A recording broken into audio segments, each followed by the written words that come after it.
Next sum பாருங்க unit number 7 exercise 7.3 ல செகண்ட்ல third sum using Rolle's theorem use பண்ணி நம்ம சால்வ் பண்ண போறோம் f of x என்ற ஃபங்க்ஷன் இந்த இன்டர்வல்ல Rolle's theorem அப்ளை பண்ண போறோம் பாருங்க இப்போ ஃபர்ஸ்ட் பார்த்தோம்னா நம்ம சொல்யூஷன் முதல்ல இது கண்டினியூஸா அப்படினு பார்க்க போறோம் இப்போ பாத்தீங்கன்னா f of x is continuous at the closed interval of 0,9 அப்படினு சொல்லலாம் எதனாலனா பாருங்க 0 நீங்க இங்க போடிங்கனா √0 0 -0 by anything 0 தான் அப்ப 0 இன்ஃபினிட் கிடைக்க வாய்ப்பு இல்ல 0 to 9 ல நீங்க எந்த நம்பர் போடிங்கனாலும் இங்க இன்ஃபினிட் கிடைக்க வாய்ப்பு இல்ல அடுத்து பாத்தீங்கன்னா f dash of x அதாவது f of x is differentiable அப்போ ஆட் ஓபன் இன்டர்வல் பார்க்கறீங்க இத டிஃபரன்ஷியேட் பண்றோம் அப்போ 1/2 √x அப்படி கிடைக்கும் -1/3 அதாவது √x நம்ம டிஃபரன்ஷியேட் பண்ணா 1/2 √x and x டிஃபரன்ஷியேட் பண்ணா 1/3 அப்படினு வரும் சோ இப்ப பாத்தீங்கன்னா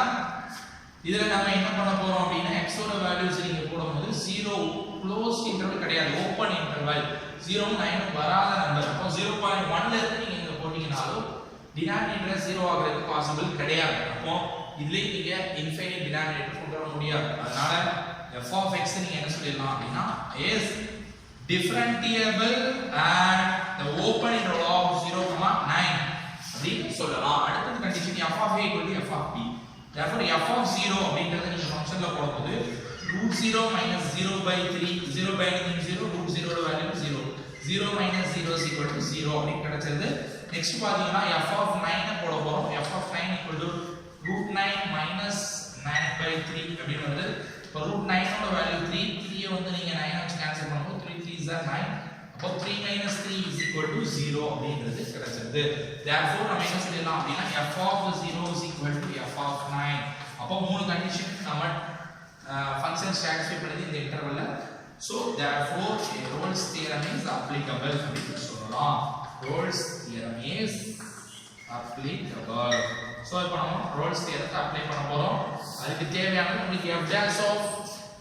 c equal to 0 அப்படினு பண்ணனும் அதுக்கு நான் அந்த ஃபங்க்ஷன் முதல்ல டிஃபரன்ஷியேட் பண்ணிறேன் டிஃபரன்ஷியேட் பண்ணது ஆல்ரெடி நம்ம வச்சிருக்கோம் f dash of x முன்னாடி டிஃபரன்ஷியேட் பண்ணி வச்சிருக்கோம்